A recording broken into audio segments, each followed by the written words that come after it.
This is the Cracking, and I'm coming with a review of the Disney Plus series Obi-Wan Kenobi, Episode 4. We start with Obi-Wan in the Bacta tank. Him and Vader appears to be kind of connected through the Force.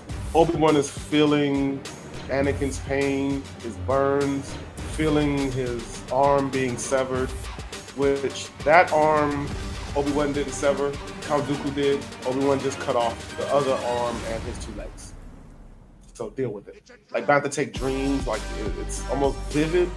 We didn't see that with Luke in Empire. He didn't have any dreams. They didn't say anything. But in these expanded universes, we're seeing that the Bantha take gives you these type of weird dreams when it's rebuilding your cells, especially when you have metachlorines in your cells.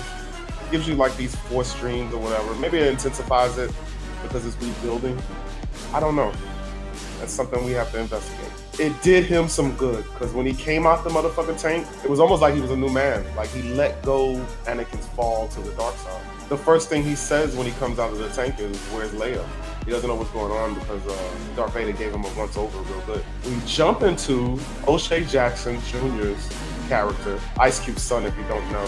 It's really like we're getting a feel of all of the rebels that are the future rebels, because right now they're helping Force-sensitive people as a mandate from Vader and the Emperor. Anyone Force-sensitive either succumbs to the dark side of the Force or destroyed. O'Shea Jr.'s character is part of some kind of underground railroad for Force-sensitive people. And, you know, he lets them know, hey, I don't want to help.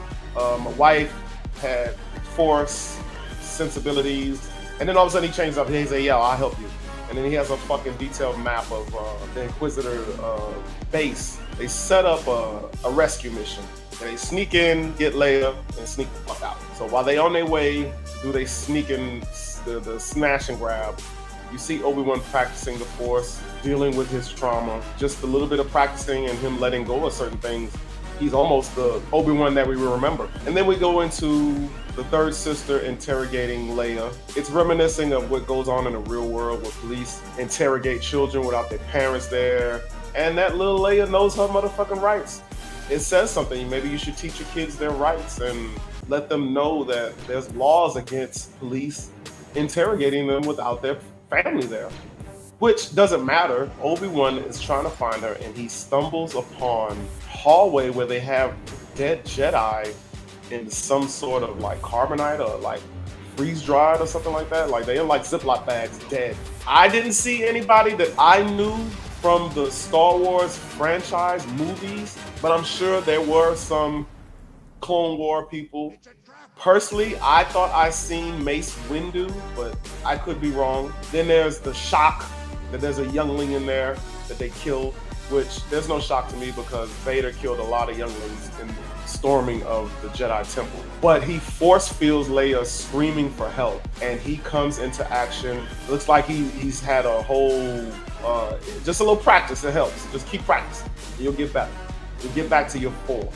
And he was back to fucking form, and he was like slicing and dicing the fucking stormtroopers. I'm not gonna lie, Kathleen Kennedy did a pretty good job with this, hiring the director. This is the only good series I think that she had her hands in personally, because we all know that Dave Filoni and Happy Favreau are the best when it comes to Star Wars. But this, Kathleen Kennedy did a good job. I'm not gonna front. You did a good job, Kathleen Kennedy, but fucking bye, because we don't need you. And what made me fucking laugh, get like a really good nostalgia for Star Wars, is when Obi-Wan is sneaking Leia out of this highly fortified base with stormtroopers, everybody running around under his fucking coat like the fucking Little Rascals. You know how the Little Rascals would dress up like they were grown and put a trench coat on, maybe 4 fucking kids. And he's just strolling, walking out with this little girl under his fucking coat. Nobody's saying shit.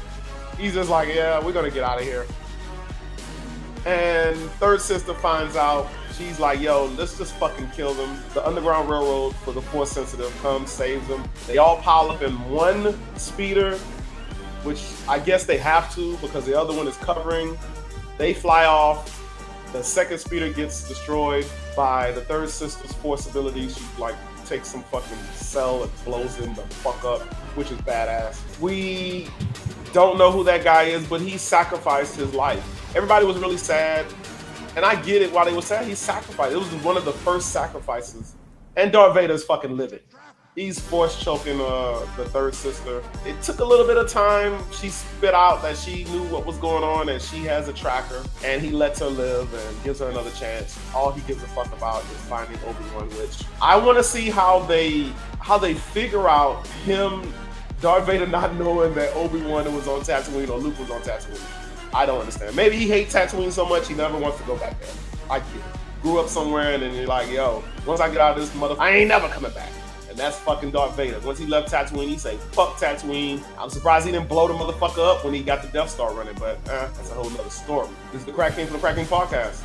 And I'm still rocking with Obi-Wan. Help me, Obi-Wan. You're my only motherfucking hope. Peace out. The Crack King Podcast. A breath of fresh air when new kicks on. The Crack King Podcast. A breath of fresh air. Fuck